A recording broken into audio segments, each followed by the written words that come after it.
recently been removed from lists that made it that far. It was not a card you wanted to see. It was not a card you wanted to draw. Dotscaper was a Garnet. If you're new to Yu-Gi-Oh!, Garnet is a bit of common jargon in the game. It refers to cards that you have to play for your strategy, but don't want to see in your opening hands. How many Garnets are there in this deck? Count them, I don't know, a lot. 1, 2, 3, 4, 5, 6, 8, 9. Oh no, there weren't. No, there were 2 Zephyrs. About 16 or so. 16 Garnets? A third of your deck is Garnets?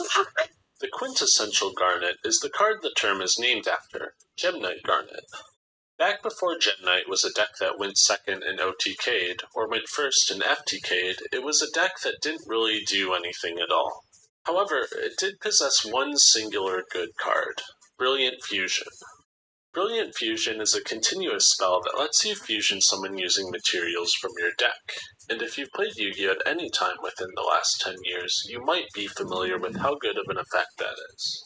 Using Brilliant Fusion to summon Gemknight's Wrathknight got you access to a monster, the ability to send a light monster from the deck to the graveyard, and a second normal summon, which basically made it the best extender you could have for a period of about 5 years.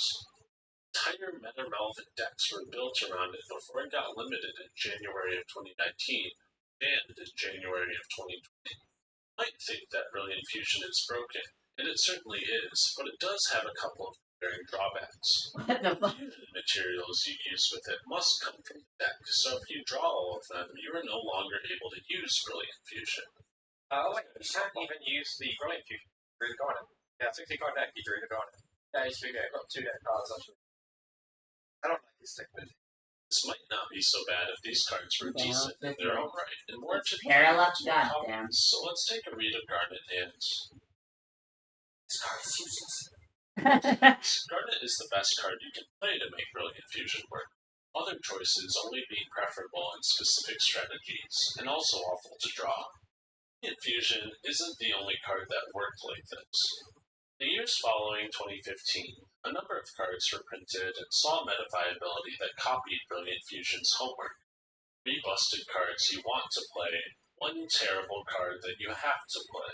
I've seen some posts in Zodiac from casual players that don't understand why people play 3 Brilliant Fusion and 1 Garnet, or a 3-star rotation and 1 Oracle Zephyra. They're like, why do we want to play cards that are Rico's playing open target. One of the things that's really happened in the last year, maybe 2 years of Yu-Gi-Oh! That we've gotten a ton of awful cards that require you to play awful cards to come. And I think that's hilarious. I think that's a cool way to design, I don't want to say broken cards, but powerful cards, for sure.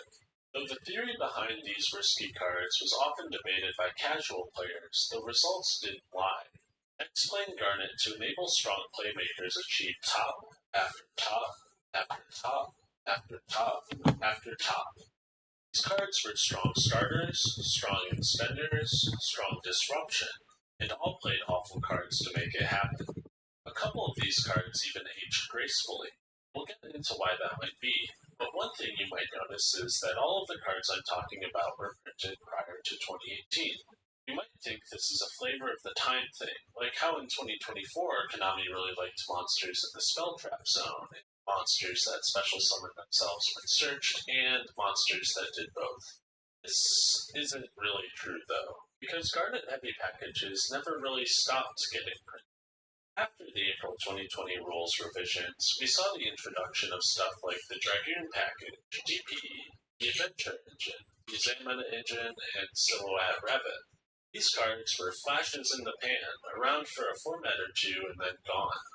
You can argue about the conditions around them that enabled their viability, but many of these have been available in formats of late, like Master Duel, and have not been the correct choices at the highest levels. People were behind before. They've been catching up. Fall-off in choices like these highlight a general shift in deck-building philosophy that has taken place within the last couple of years. Oh, Vacation As the Card quality of is engine cards has increased, well, I guess it doesn't limit any deck has to be dedicated to non-engine. Feels like a Take waste, look at actually. the top 32 deck lists of the last 4 NAWCQs and compare their non-engine counts. This year, decks like Malice have pushed the envelope for non-engine.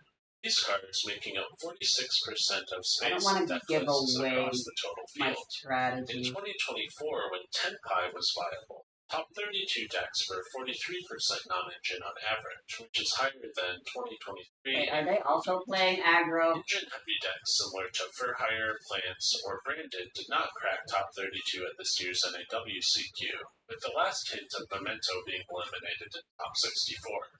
Beyond that point, non-engine composed at least 40% of each player's deck minimum. As engines have become more compact and explosive, players need higher numbers of hand traps or board breakers to be able to defeat their opponents. The ideal of opening 1 to 2 hand traps of yesteryear has turned into 2 to 3 today, which puts a heavy incentive to cut any engine pieces you don't need and don't want to draw.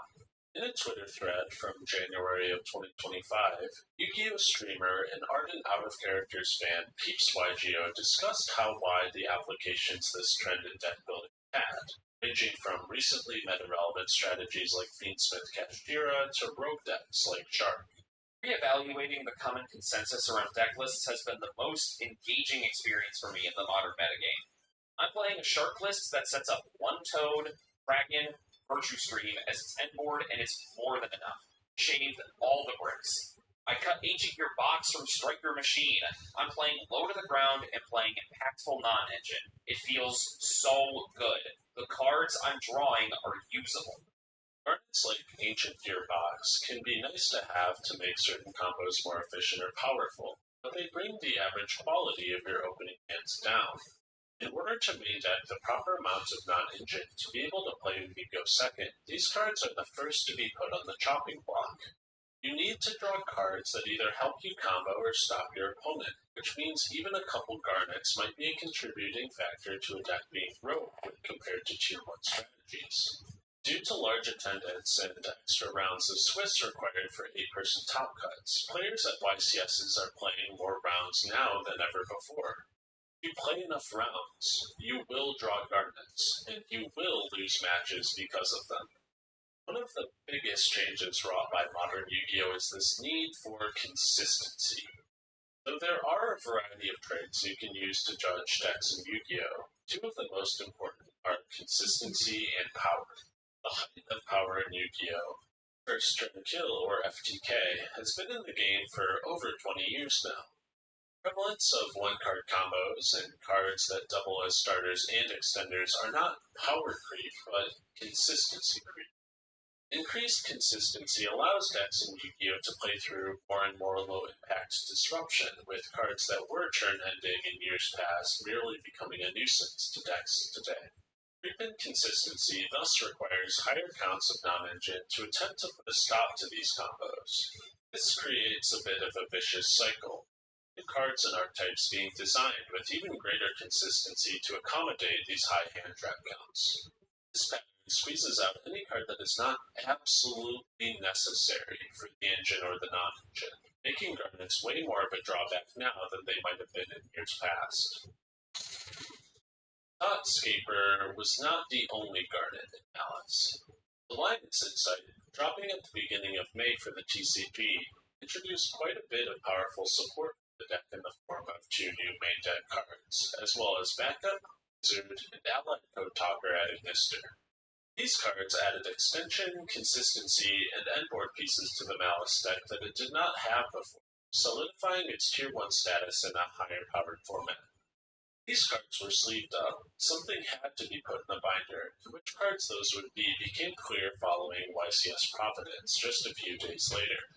This list that made Top Cut had cut Malice Code TV11, new Allied Code Talker, and opted to side deck Malice Code GWC06. These decisions were made in private testing circles, and Jibriel Braithwaite, Team J and C made it to top 8 piloting a list like this. Hack, a testing partner of his, made another tweet that received a bit of attention. You're behind? My god, I don't play Goldscraper. Ivan, you're behind. This guy's behind, chat. He's behind, bro. What the fuck? Guys, if you play Goldscraper, you're behind, man. Come on. If you're not Sweeper, you're behind. Or, yeah. No, Big Sweeper, you're behind. You're behind. You're behind. If you main GWC, you're behind.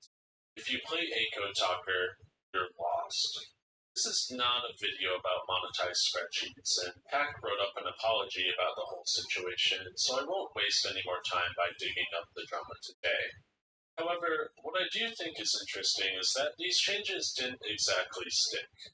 By July, everyone was behind and lost because Allied Code Talker was back in Extra Decks, and for many, GWC06 was in the main.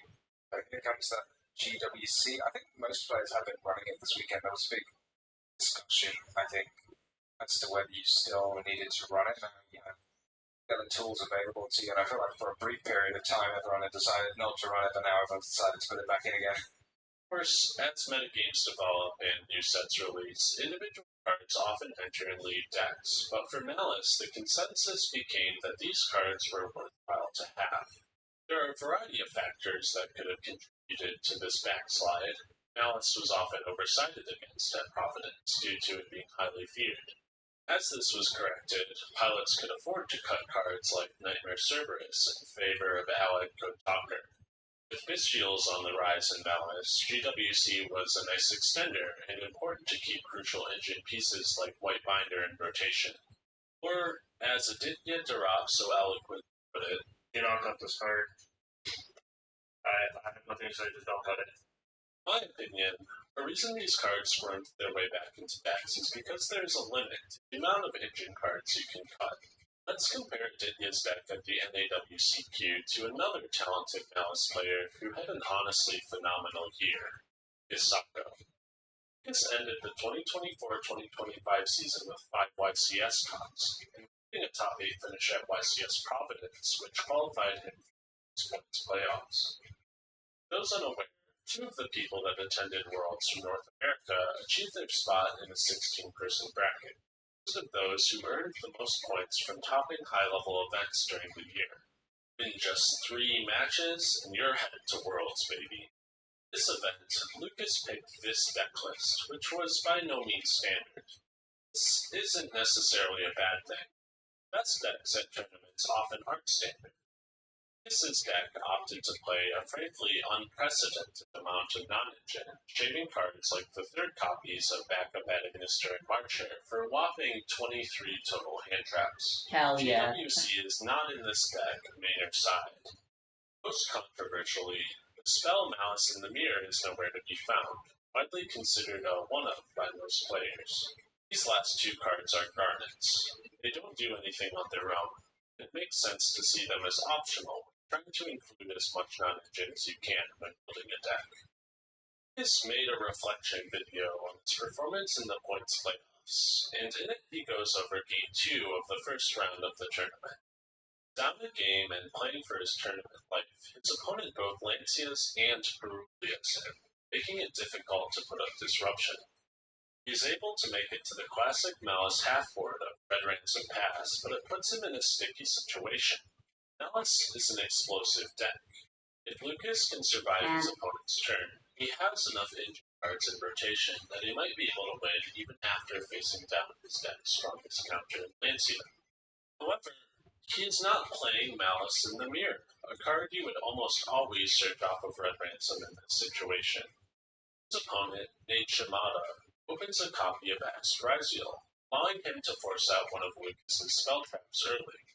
Actually having Malice in the Mirror here could have at least denied his opponent the search off of X after it ate the Valen pop. Lucas desperately needed disruptions, and he just couldn't access enough of them here to save himself from losing this game. There are a variety of factors that contributed to Lucas's loss, and I definitely don't have the credentials that he does to analyze them properly, so I recommend checking out his video. Nice piece of Lucas ranking. playing Malice in the Mirror would have resulted in a completely different game down to the hands he might have drawn. Yeah, well, they can't guard, and they most likely already played off their defenses. Yeah, I like this. Anayo Turbo definitely doesn't deal as much damage as Mama Angabanga, but it's also a safer way to play. Angabanga, if it doesn't kill immediately, it loses. The Hanayo Turbo plays a little more slowly, for the chance to actually be able to win ever so slightly longer games, as well as opponents who are smart enough to know to hold back. Big deal, they hold back. We can gather up power just as much as they can, at least initially.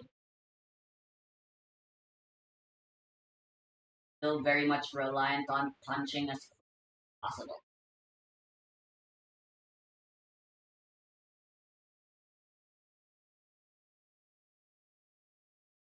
Battle of decks.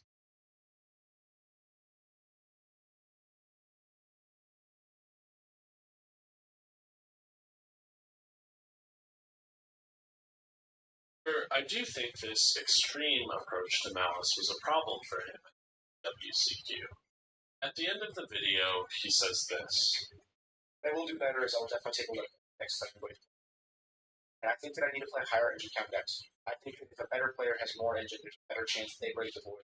If the board is stronger, trying to like die, the opponent to death. I think that playing a lot better for you. At least for the main deck. Yep. Hand trap can only do so much. As much as I love them and as much as I like running like 20 plus hand traps, there's no denying that hand traps are purely defensive. They don't help you win. They only help you not lose. The other side is power. Directly cutting garnets like Malice in the Mirror to benefit your consistency or increase your non-engine count can create a deck that is less powerful. It will also result in losing games that were potentially winnable. What makes deck building in Yu-Gi-Oh! So unbelievably interesting, even in Tier 0 formats, is this push and pull of consistency and power. As weird as it sounds given the game's reputation, building your deck to kill your opponent into the sun just isn't optimal. Decks built to make these sorts of boards are the embodiment of. Ideally, you only need enough disruptions to stop your play.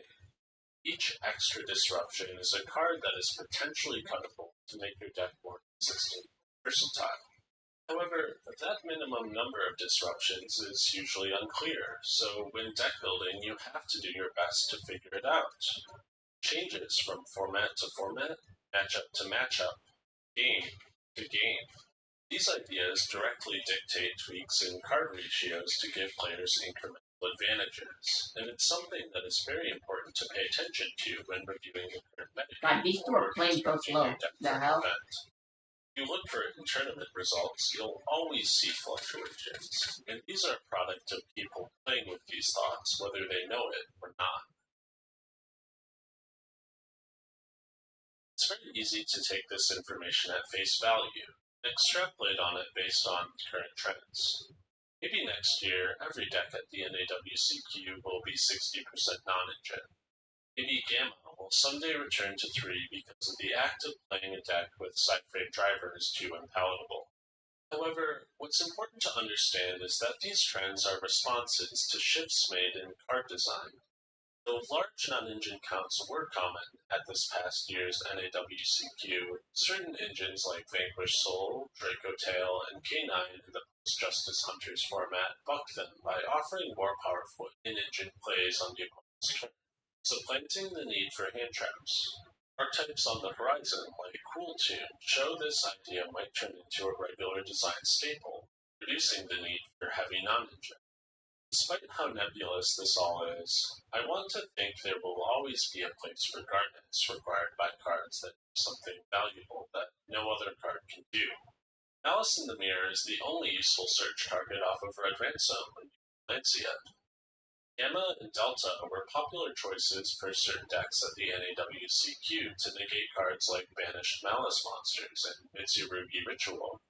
While I was working on this essay, I became very curious about Zillow Hat Rabbit, which is a card that uses a garnet and it's been out of the format for a while. It's a negate and a spell trap pop. It never stopped being that just because everyone's Snake Eyes cards are now in a binder somewhere. Zillow Hat Rabbit hasn't seen a high play rate in the TCG since the death of the snakes last December, and it's kind of crazy considering it's a Link 2 that can put 2 disruptions. That's arguably a better endboard piece than SP Little Knight. which has seen near ubiquitous play for the last 2 years. So, where did Rabbit go in 2025? The answer on the surface seems obvious. Garnets are bad. This card is bad going second. This card is bad going second. Silhouette Rabbit is bad. This isn't the full picture though, because in Snake Eyes format, these cards are still bad going second. Your So mind is why such a was nice Rabbit viable in the first place? I hit up 3 card. competitive players that I thought might respond to my Discord I've been meaning to try doing Joshua Diva Schmidt, Alpha, and Dan Parker. Eva had a very nuanced where I take on play it, her citing with certain interactions in the blue and format white, made the card useful in Snake Eye. or maybe red and It's a white. good card for Snake Eyes decks because Rabbit could pop the Senpai field spell, which is a format. It can also be used as a breaker playing into boards due to Snake Eyes DFL Star summoning. And it was kind of the second best thing you could do with 2 bodies if you already had Masquerade in the tank. You're able to make this thing that gives you a trap, that gives you summon negate, and also spell trap. Pretty decent value. Josh had other things to say on it. I think Silhouette Rabbit's main issue is the fact you have to play a main deck trap for it, which isn't ideal, and I think people are only willing to do this if absolutely necessary. Feels like Snake Eyes had ways of handling this just by pitching the trap for DFL Star or Nightmare Phoenix when going second.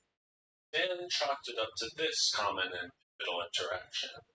The only way for the opponent to synchro summon into Azure to chain 2 10-pie monsters together. However, the synchro monster's Treading Dragon and Black Rose Dragon would unfortunately miss timing due to their own 10-pie monster effects, and if they try to kill the statue in battle, it would take down its attacker with it. 2024, Silhouette Rabbit served a niche. It was an important end-board piece. It was played in a deck that focused on summoning generic links that already made use of its 2 biggest competitors and hungered for more. It was a hard counter to one of the best decks in the format, but useful against many others. It required a Garnet, but the engine you played it in had ways to deal with bad draws natively. It synergized with mechanics that summoned monsters from the spell and trap zone. All of these reasons made Rabbit I've never seen the alt art for level 3 until the deck half had year. accommodated That's it nice literally. looking. Now, 9 months later, things are changing again. Unlike during Nat's format, Justice Hunters has important field spells with ignition effects, making them worth popping as disruption and chainlink after they are activated. Decks like Yummy board breakers are incredibly common. Rabbit can pop these field spells or negate some of these board breakers through the use of Apophis the Swamp Deity.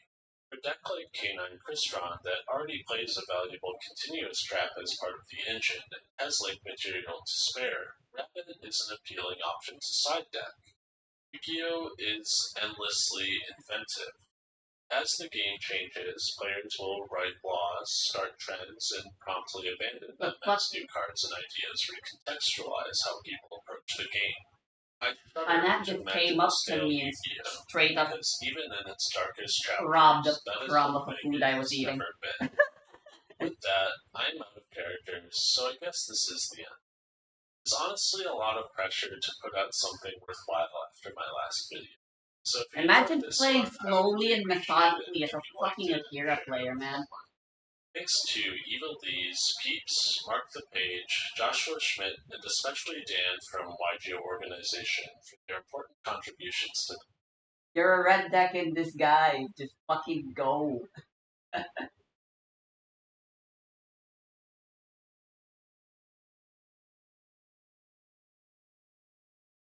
I'm not saying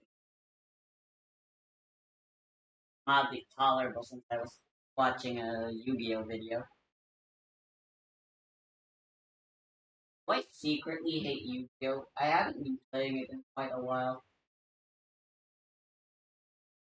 I think it's more likely to say that I'm simply in relapse.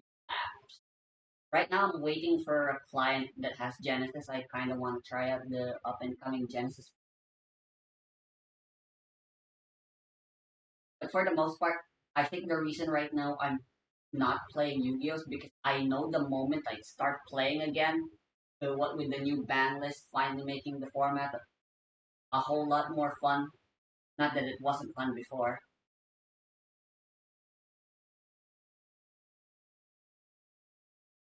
But I feel like if I do that, I'm actually gonna be trapped. So, besides Killer Tune or whatever they're gonna localize it, so it's going to come to TCG eventually, and when that happens, there is no stopping me. Anyway, unstoppable force meets immovable object. I want to do the stalliest of stall deck versus the fastest of fast. Can't be tell you. It would help if I read the cards, or I of course already know. Uh,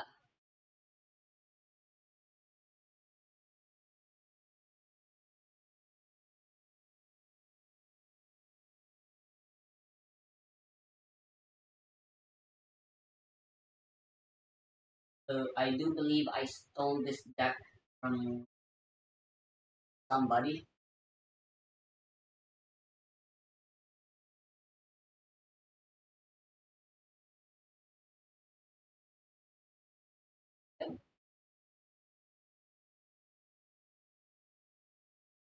Other sideways arts, I really don't.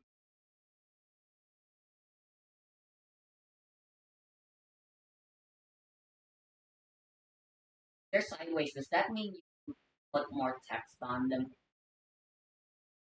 The volume ultimately stays the same, doesn't it?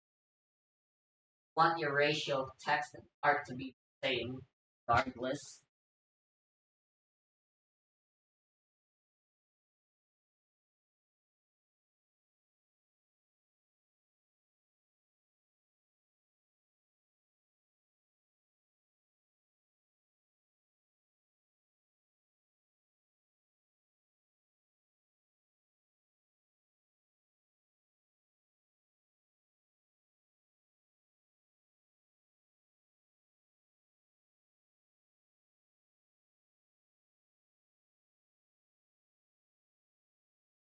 Christ, why is that so valuable?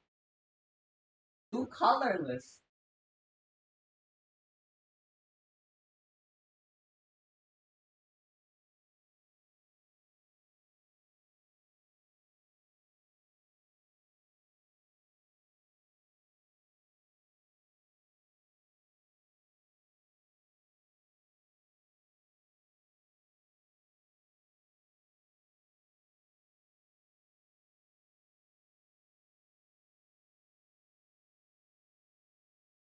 Why does this scroll wheel not work?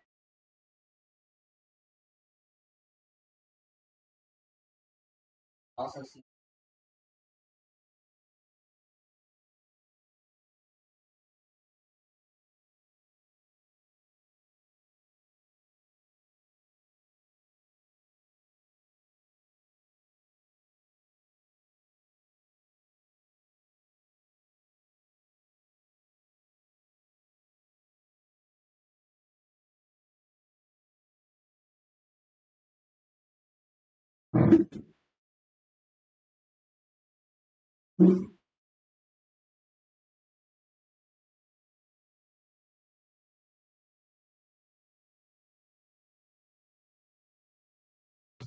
I don't want to fight anyone as Shia if yyyy.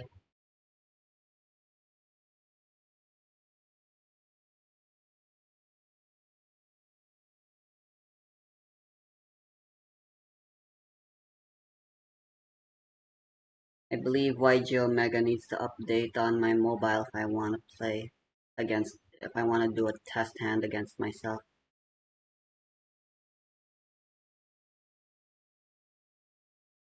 Fuck it, why not? I'm gonna go play. I'll go play Yu-Gi-Oh!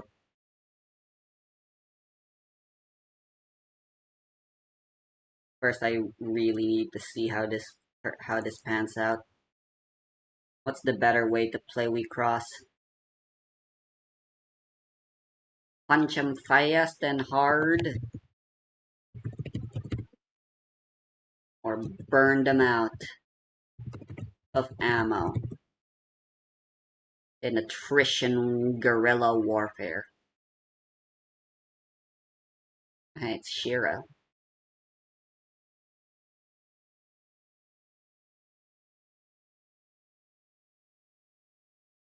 Sure, let me load up my alpha up here.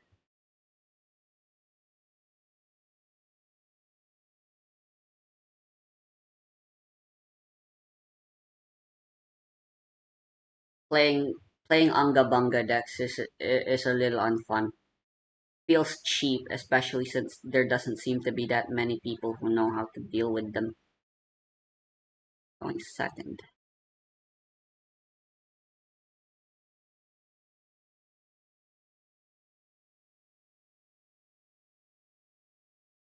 Would have been better if we were going first.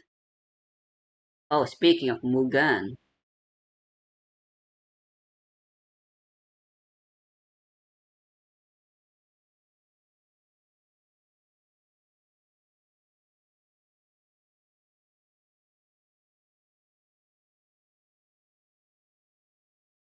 I'm willing to bet that was every main phase arts they had.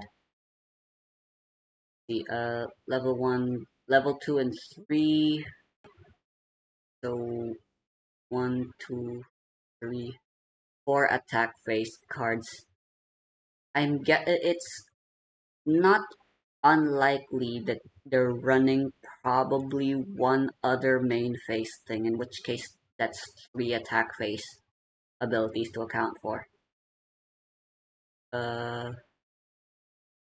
Demons and outcasts.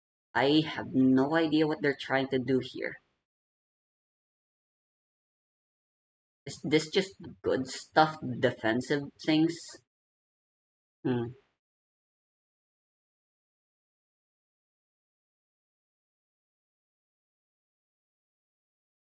For now, let's play as we do. I think I kinda don't have a choice but to ram into these.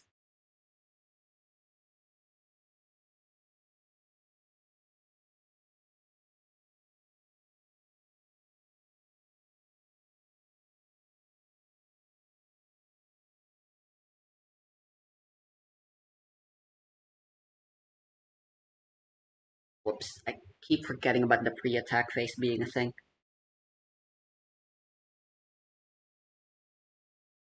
The thing is, it doesn't really matter if I try to aggro here, even if I could.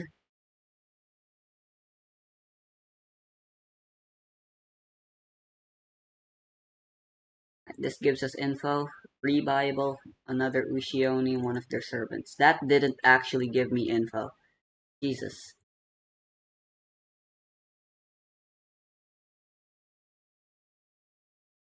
Of course. Always has it. Servant Sharp really does feel like Ash Blossom for Wecross. Axia makes a lot of sense, so not too surprised to see that there.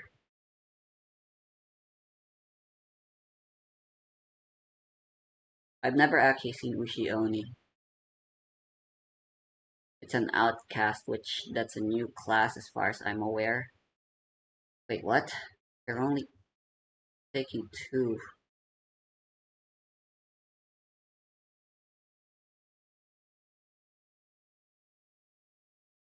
Why would you do that? I mean, I guess it doesn't matter.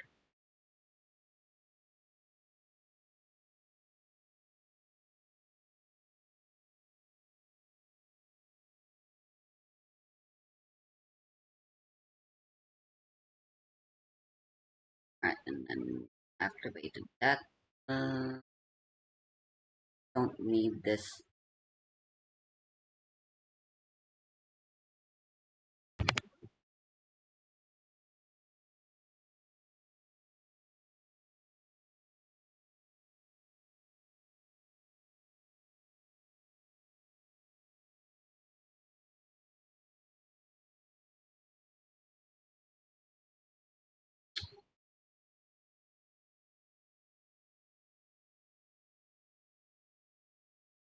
I need my enter for other things.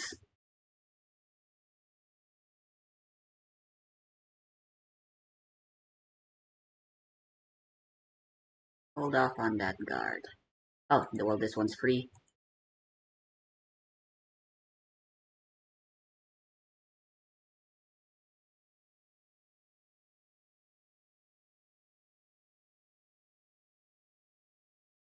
I was hoping for actual removal.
I know they're dying to use their Enter.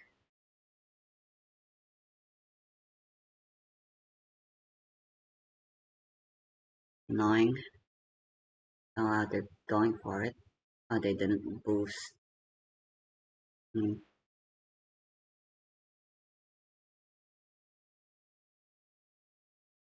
Still gonna go for my mills. Your mills, rather. Same thing.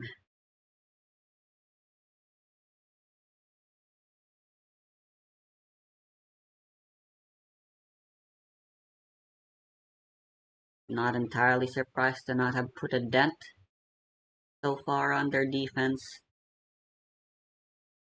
It is a bit discouraging.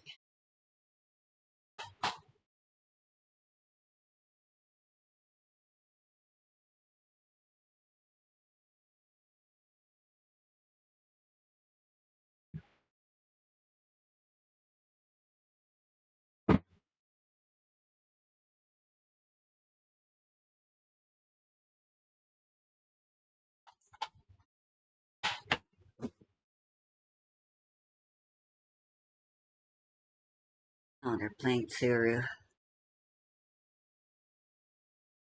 Unexpected. Right, I know what shoot does now at least.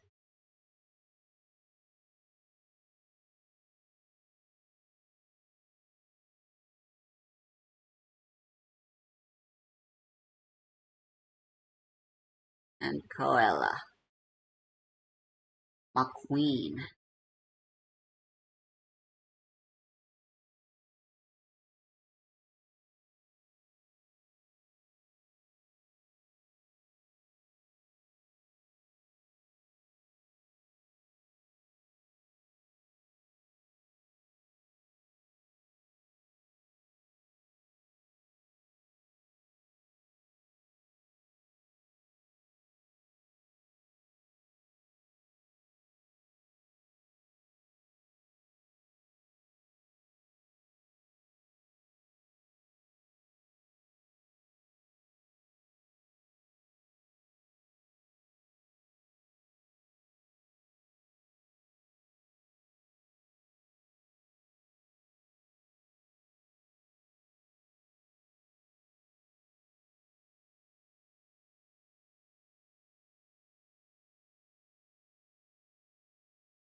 They're nearly out of resources.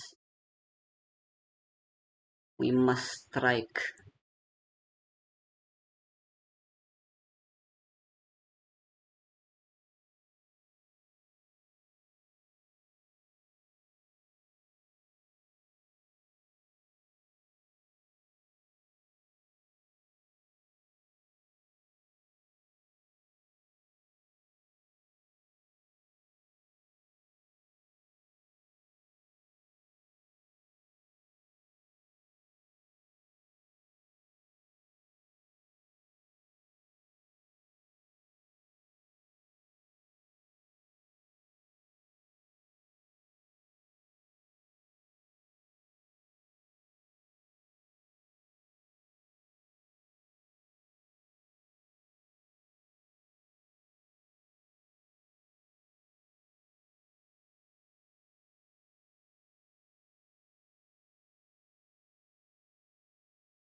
Oh no, wait, I'm dumb.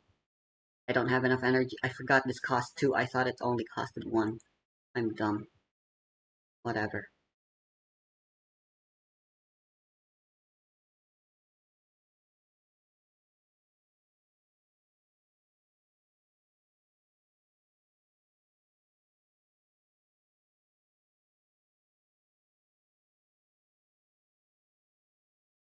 Well, they were gonna disable it anyway.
What are they doing?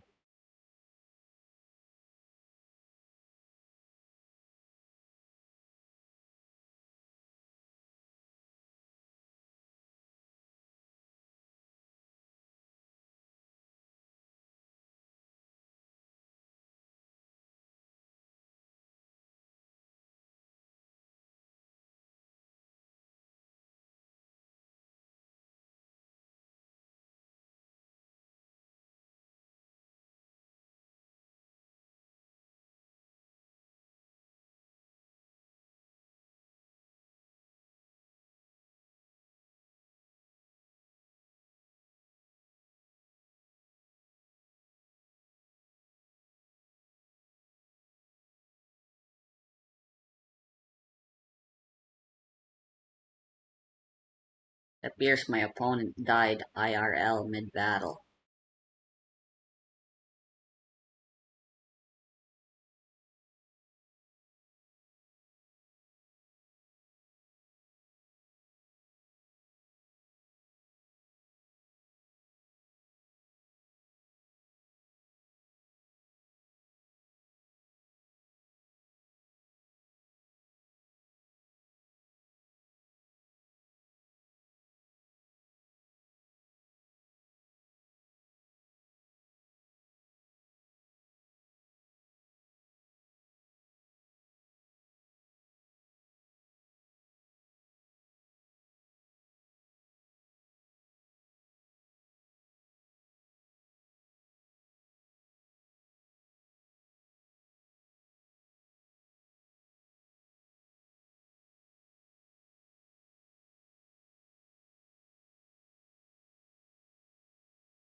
Their position here can hardly be considered bad,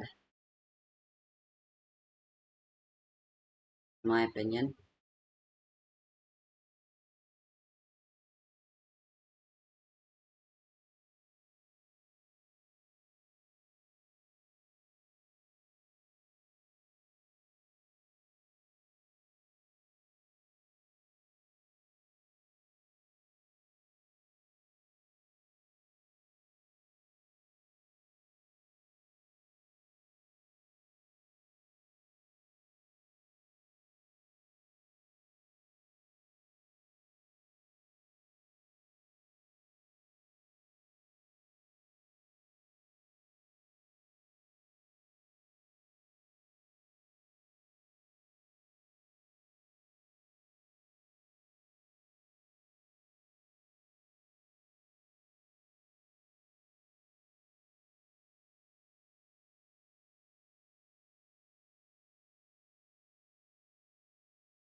I'm counting that as my win.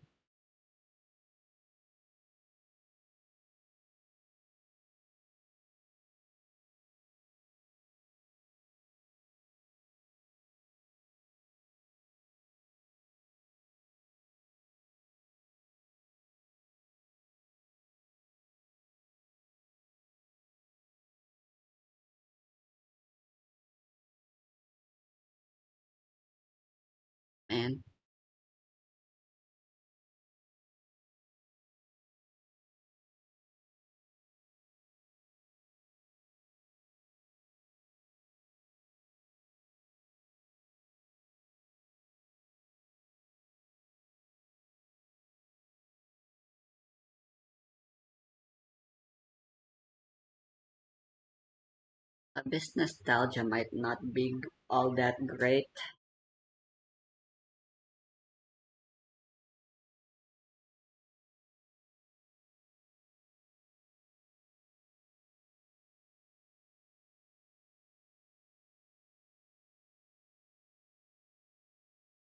The recollect force way too important for me to not be able to miss out on.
Man, I'd really love having access to Insider Salvage in Diva format.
Tenor still remains a huge issue.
There aren't any other black cards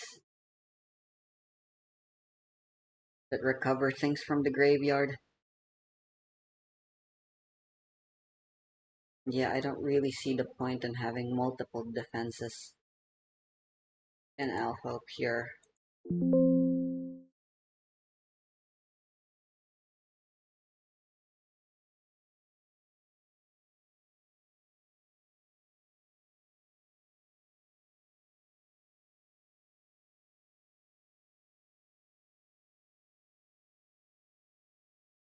Oh, it's green.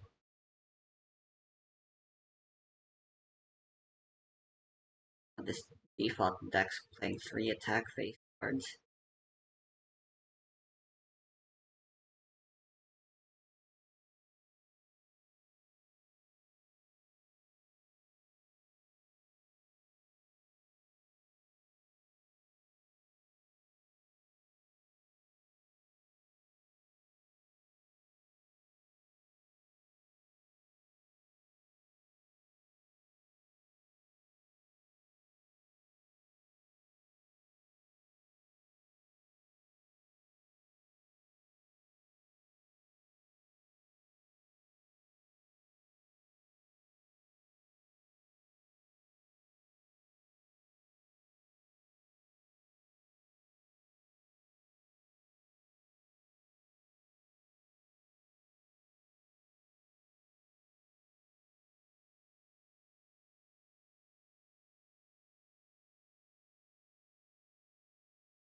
But that's funny. Just a lone Yuzuki 0.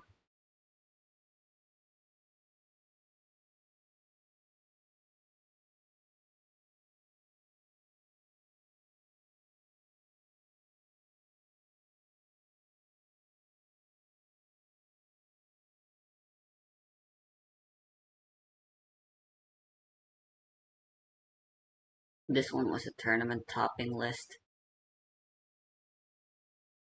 Most people only really play one defensive ability.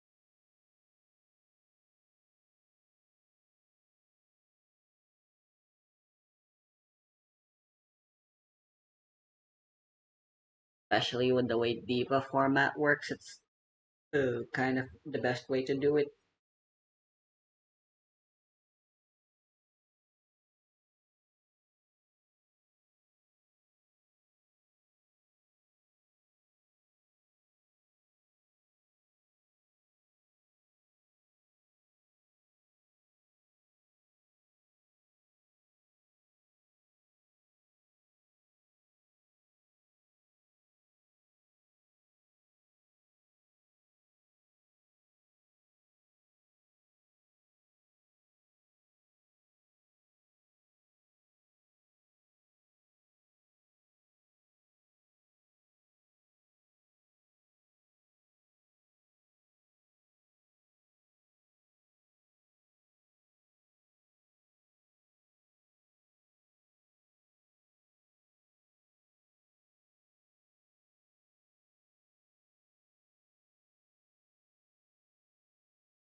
This is the primary benefit to only going for level 3.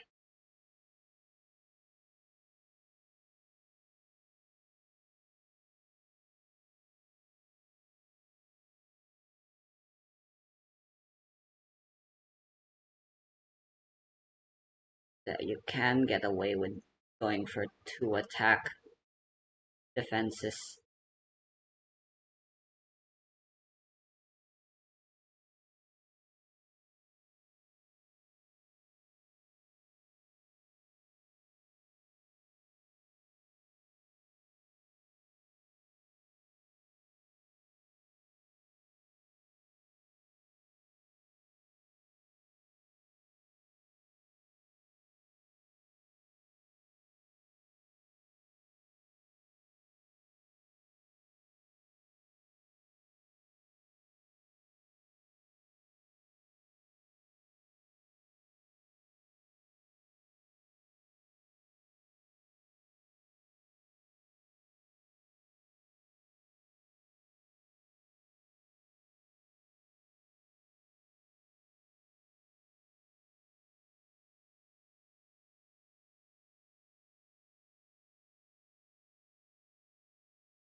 There aren't that many tops,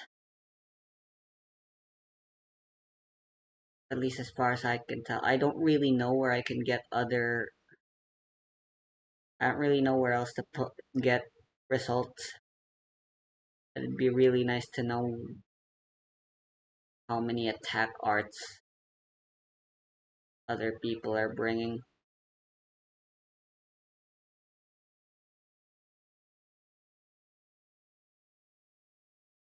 Ridiculous.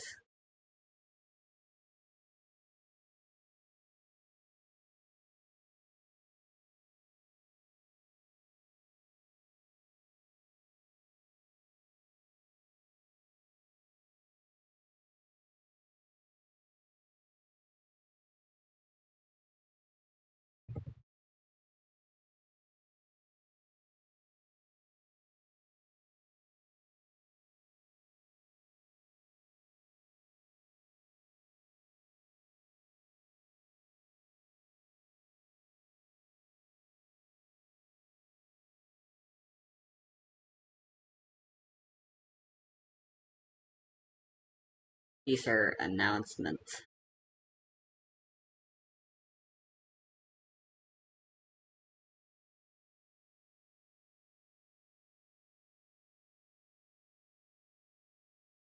Wow, look at these rewards.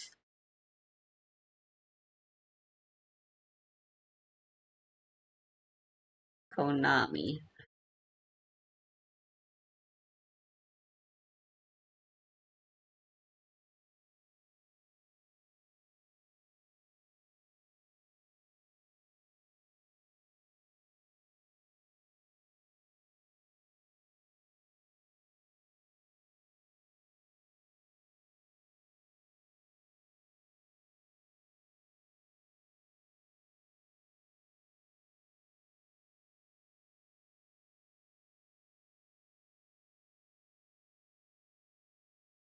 Well, this does indeed post results, but no deck lists.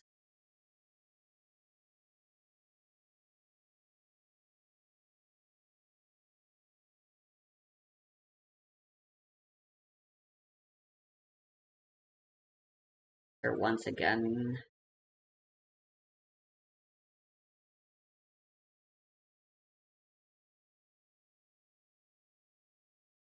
Just announcements.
These are pretty bog standard.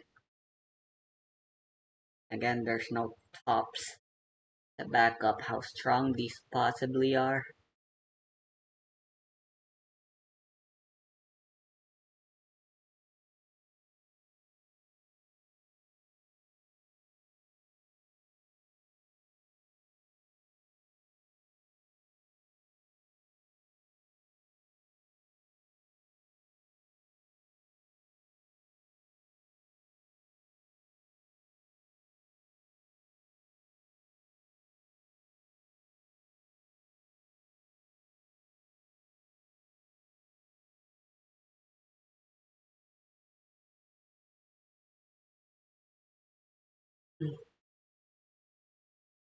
This is 3 years old. There's no way this is still like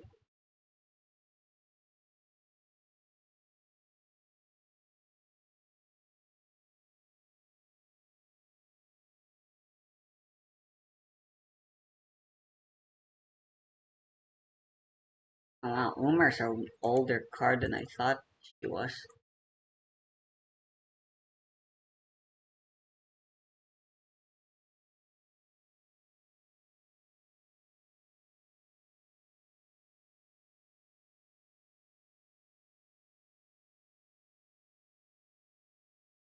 Is this really our idea of taxes?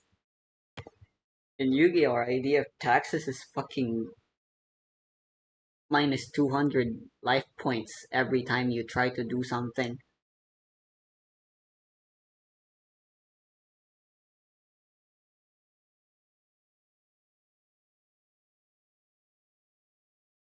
And again, these are all diva style, cause like you're not playing that way. You're probably playing the game wrong, especially during this format. I believe there were a bunch of restrictions.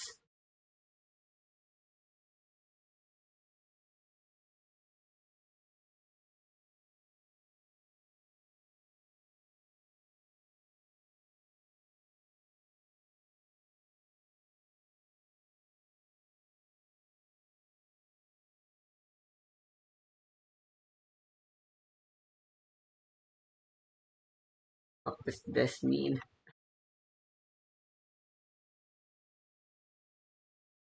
What the hell? Is that a level 5? Why does Millilin have a level 5?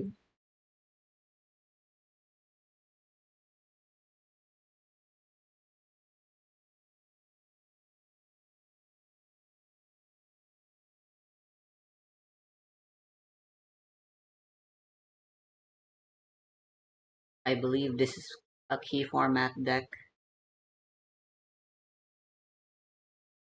Yeah, this isn't a piece, this is a key. This is for key format.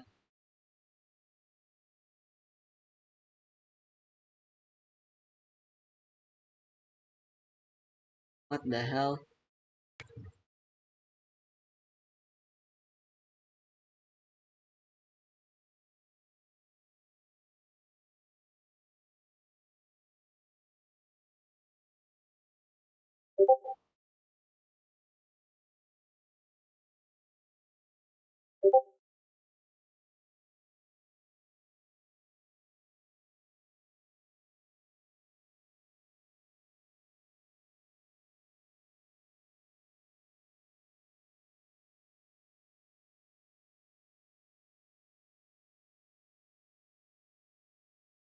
Holy shit, level 5 Signy.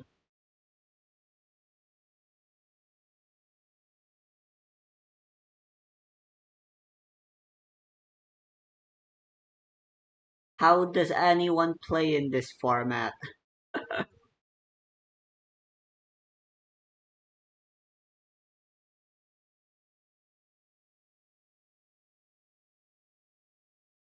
That was Tama.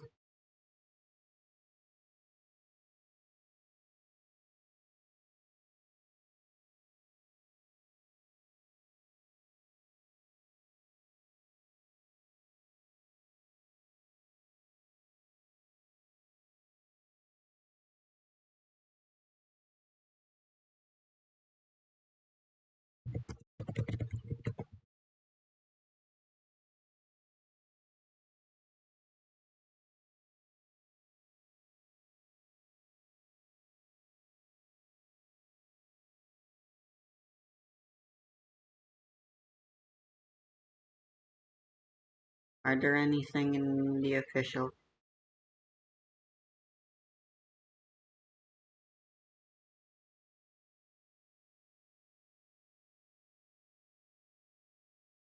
Again, these are mostly just announcements. They don't post results.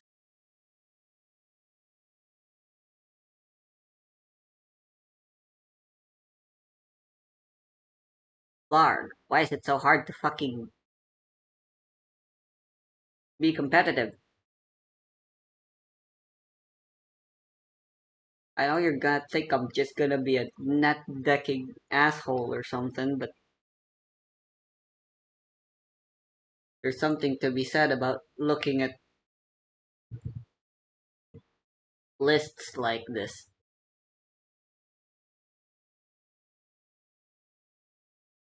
I'd look at the Lunalite deck that topped, and then I'll use it as a basis and change things around to fit my needs and what I believe is necessary.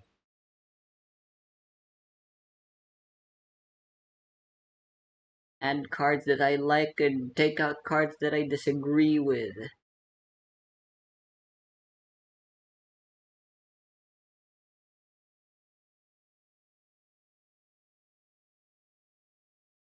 You might not agree, but that's how you play competitive.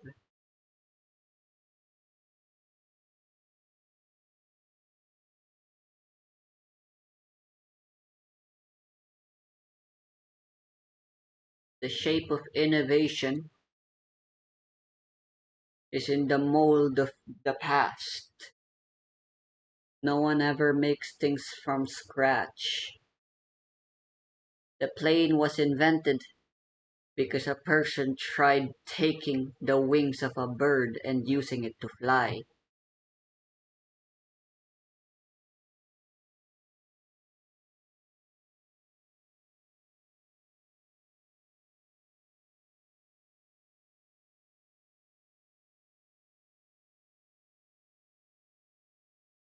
It is the greatest minds steal. Creativity is theft.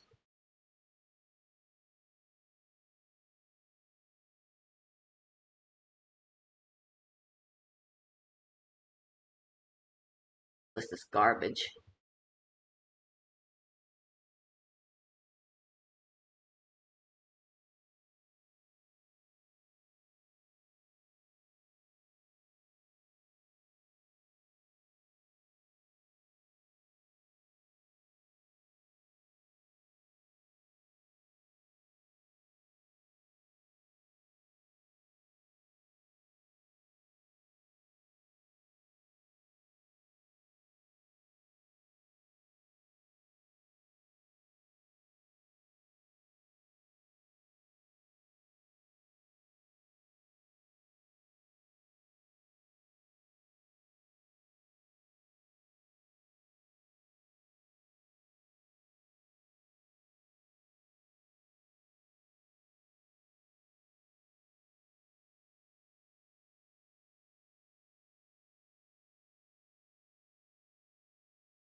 Here it is.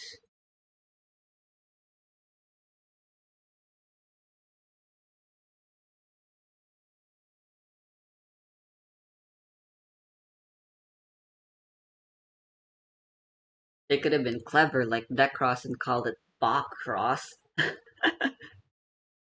Okay, that doesn't sound nice actually though.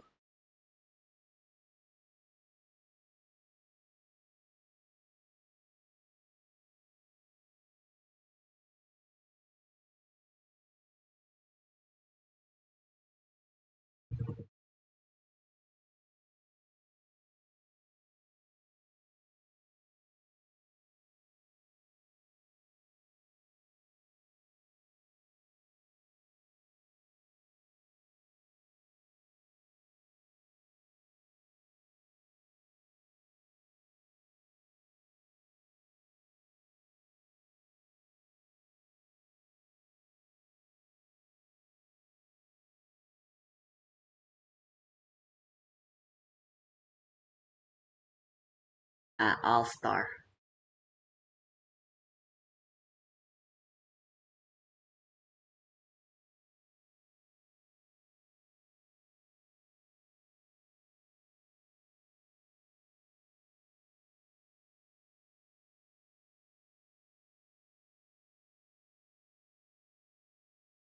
Why can I not find this symbol anywhere? Oh, there it is. God, I'm blind. All-Star T Diva. Uh, why is selection selecta? Uh, that is right. Yeah, selecta.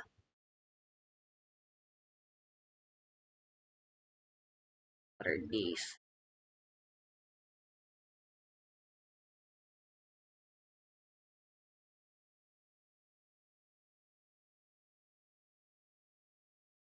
I believe these are talking about card lists. Yeah,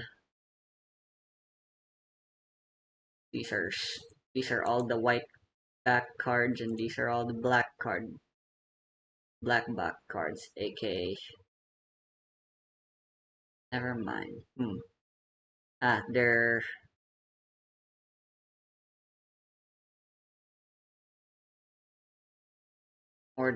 they're filtered by sets, I guess.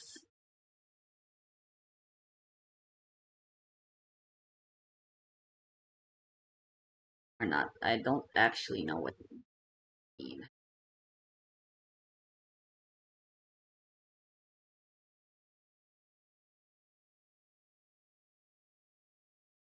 Ah, decks.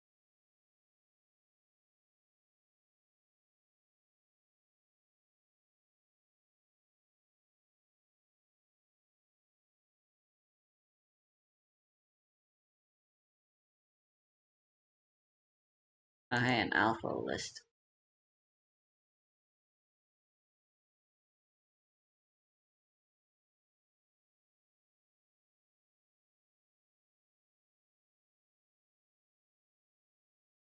Well, it had alpha in the thumbnail.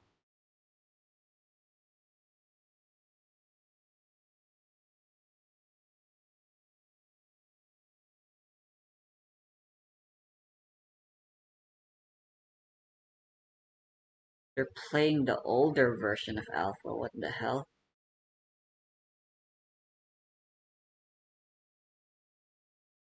This was like the winner?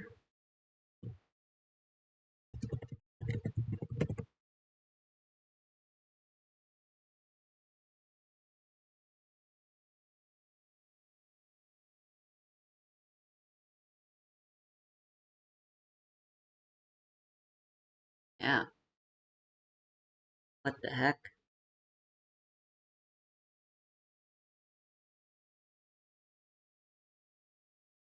Likely some context I'm missing here.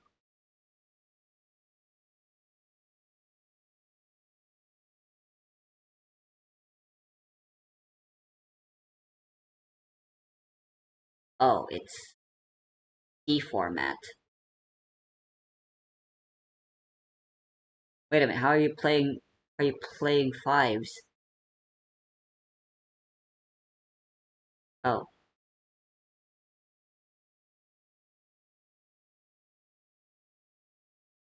okay. Alpha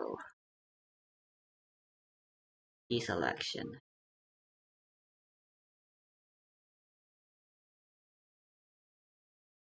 Nice one. Okay, I don't think they're in the game yet. I don't think they're in this game yet.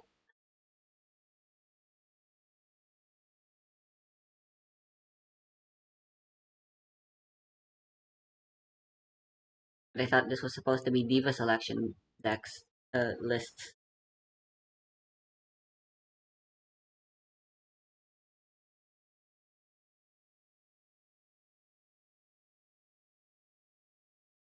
Playing plants on our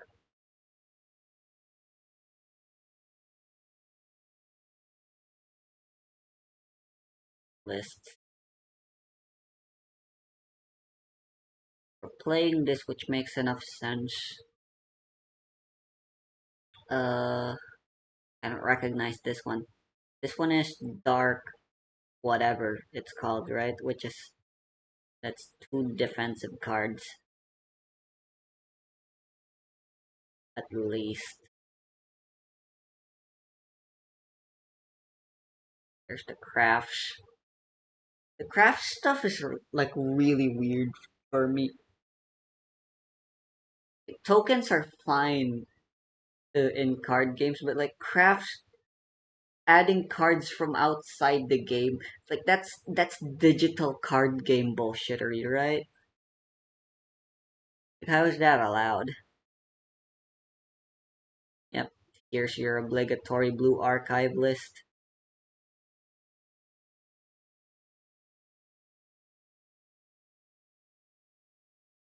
White using a blue archive rig, I think.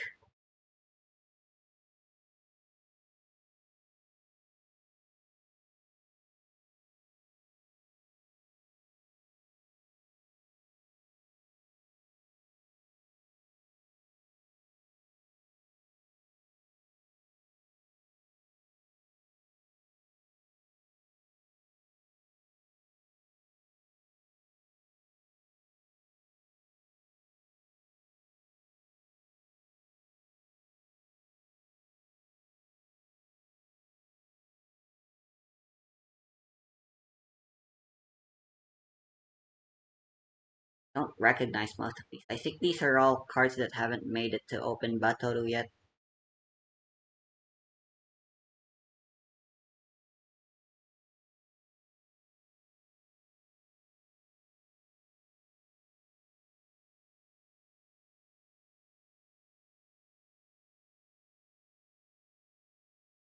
A lot of cards that are still just soon to be.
What the hell? This is good. This is so good.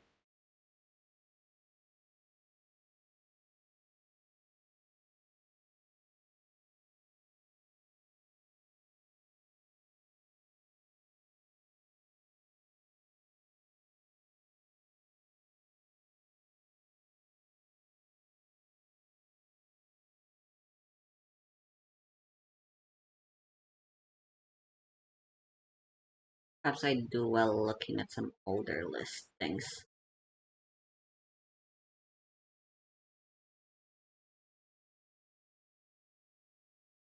I don't understand how these people freaking line up their cards.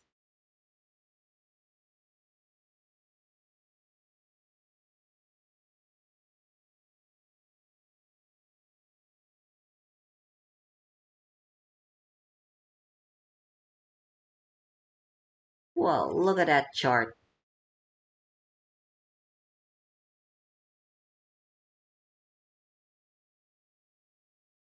Look how diverse their format is.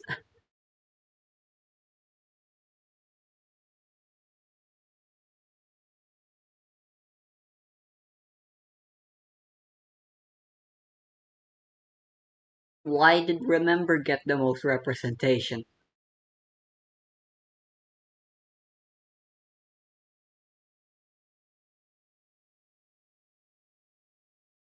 Five Remembers,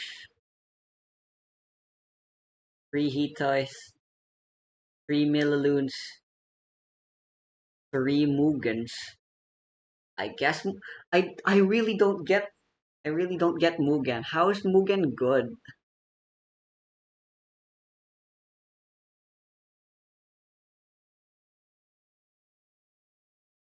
to Asta something.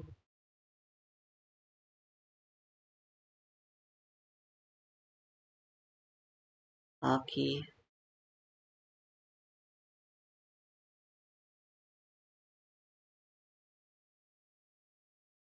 Nice top cut. Is this normal, by the way, in any other card game?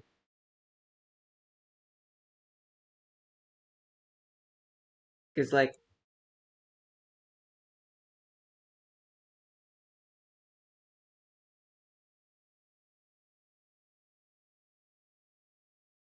this is what our pie charts usually look like.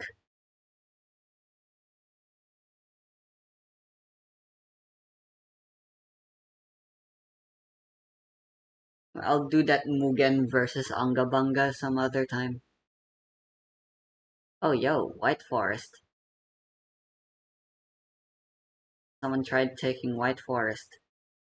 Only got top 32, but hell yeah.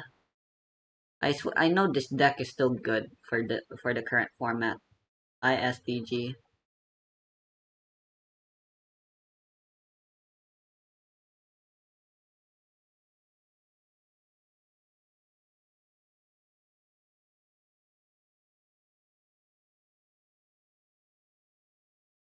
Black 40 and 3, 6, 8.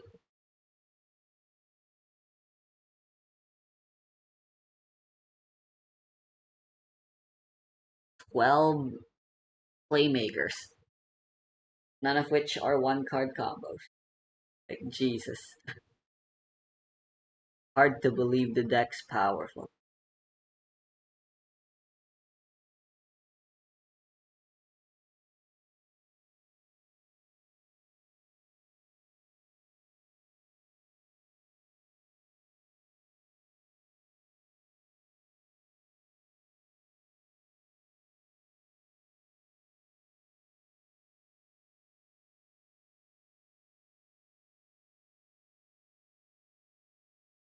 Holy shit, it's late.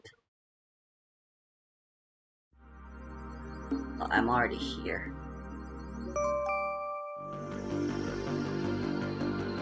I'll just play a game against myself.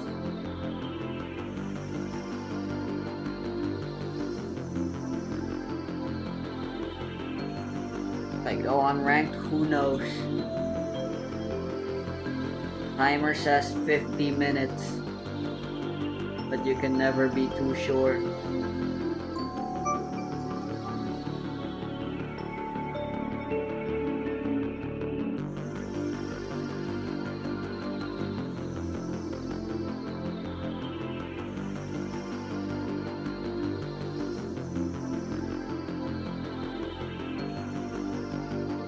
Yeah, sure, I'll just play my two most beloved decks right now.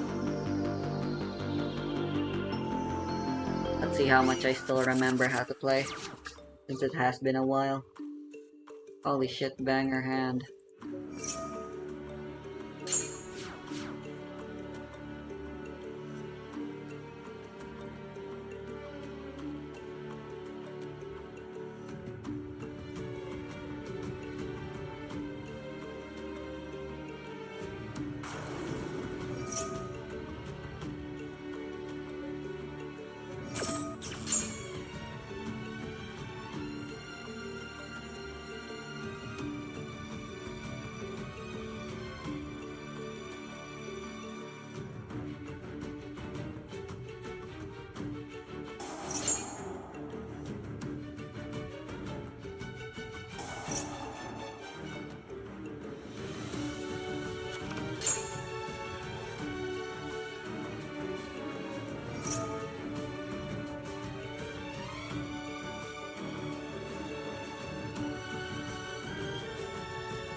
don't think putting that in attack position was a good idea.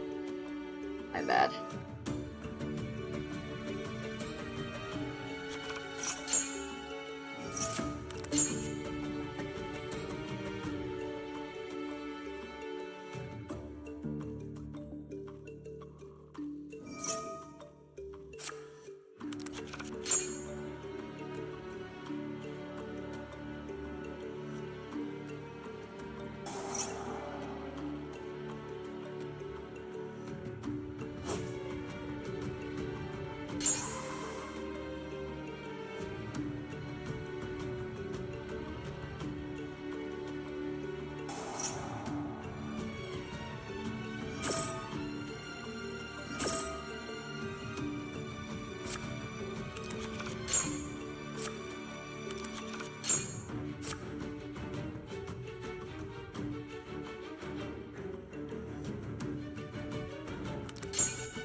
Oh, whoops, I didn't mean to do that. Shit.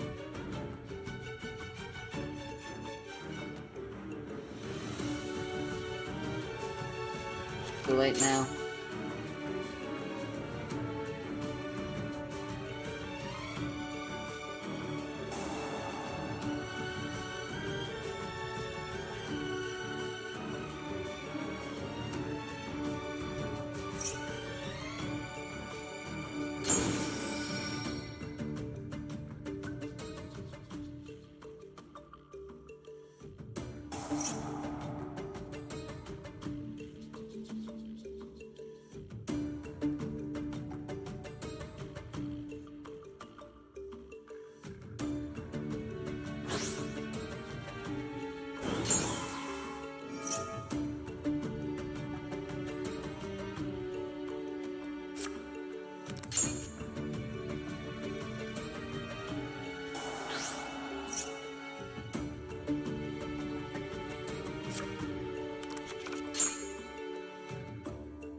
Pretty sure I lose here.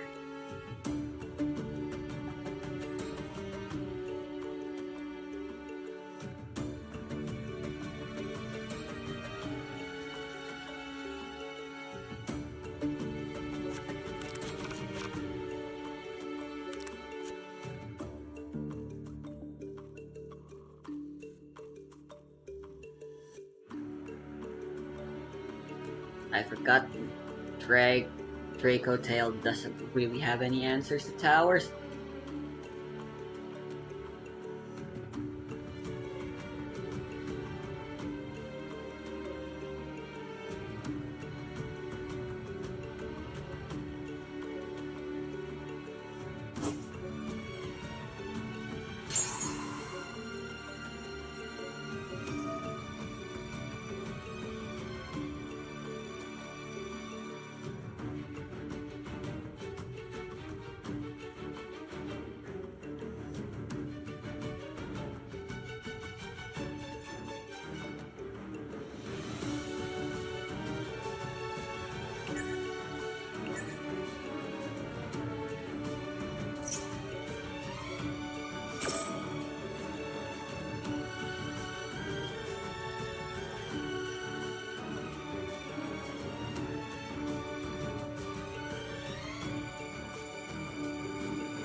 hand traps and a 1-card charter.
I forgot you can't Ash Blossom summons like that.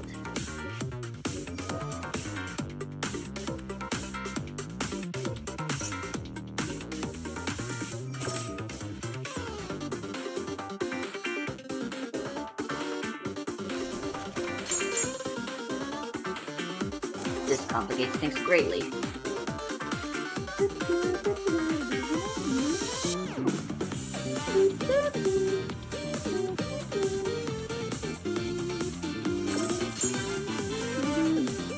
That ends my turn.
I impress myself sometimes.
No, fuck.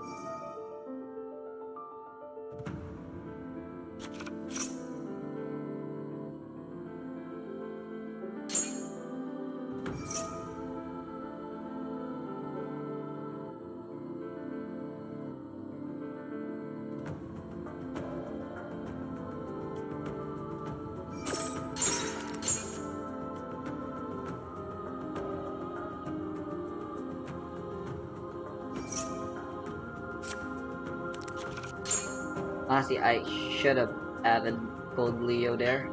Normal summon that.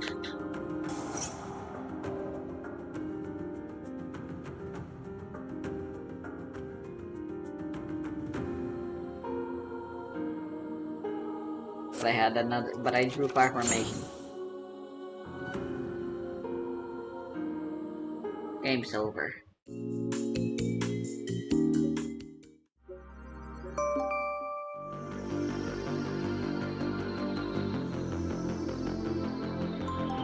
Luna Light's strong, at least against Draco Maids.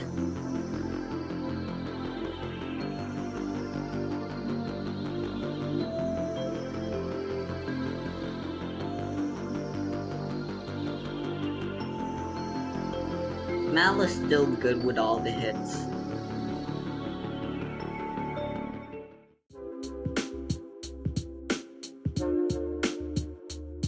This is what Malus looks like now.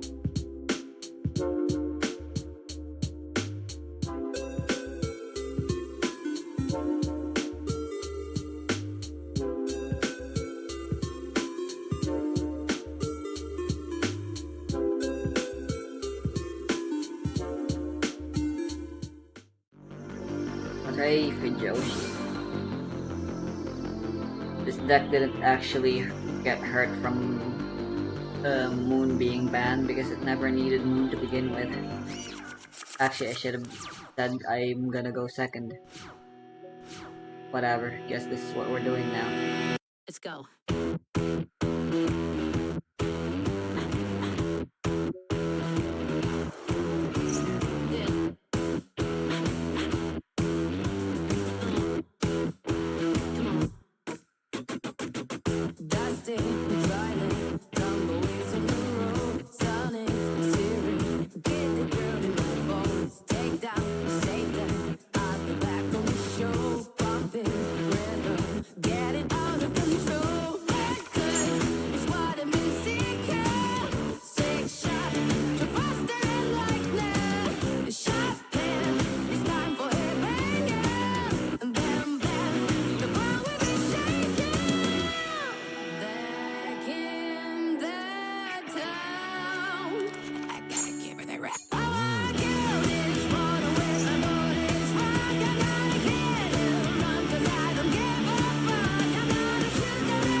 We do have access to something pretty cool now, though.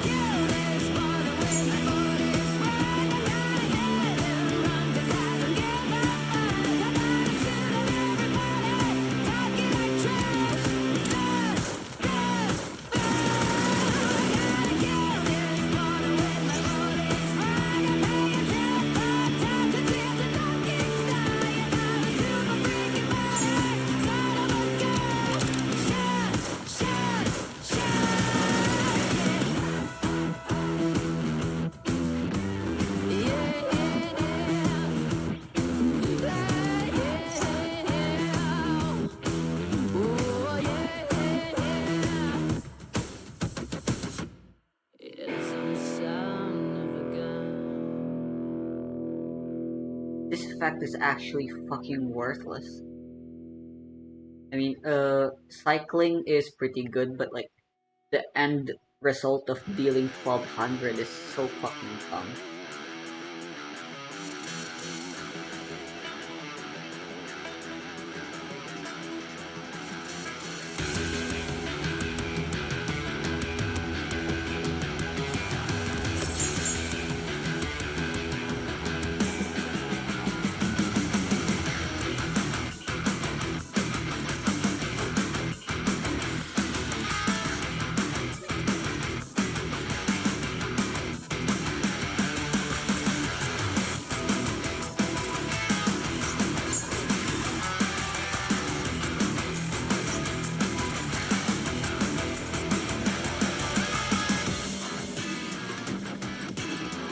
Extraman is a very good card. Now that Lacrima is back, the fusion Lacrima, not the normal summon. Extraman is used for essentially making recursion easier with our Fiend Myth.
at the same time. It's real life on the verge of deciding the color of the rest of your life. Bit too heavy to think like that, but on both sides leave big impact. Get wise or rise, so with me best advice.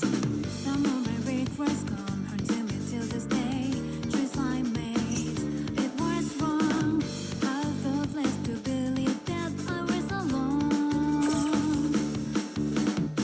I learned it hard away, but shouldn't have to go through what I've been through. 'Cause you're not alone in this frustration. So come kiss me when your mind gets at the road and treat you right. Make a move before they can make you knock on you. One that you can't change your own world, and nobody is will do it for you. Like about fanatically playing in the dark. Show me the one with the wearing and get the best moment, so they drop the hammer down.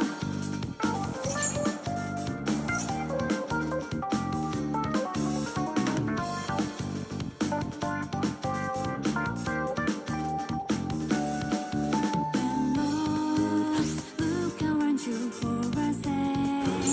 You may feel lonely, but you're not alone in this world. We're right here with you. Coincidence, I chose to meet you. Destiny, I saw it before. Look scarred up, but I'm feeling good.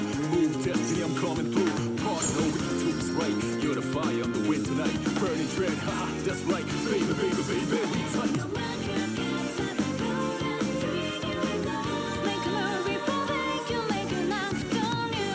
One that you can't change your own world, and nobody is will do it for you. Like a band fanatically playing in the dark. Show me the one with the wearing and get the best moment, so let's drop the hammer down. Wings up, pull the trigger, make it look flashy even when it's bitter. Cannot defeat me, even when I lose, I stand right back to the spot, go figure. You don't see what I see, but you don't have to see what I see. Just see how to ride, despite my differences, we're still tied. You're in the perfect time to get a big change, especially when you're ready. More times it's more brutal till it catches you.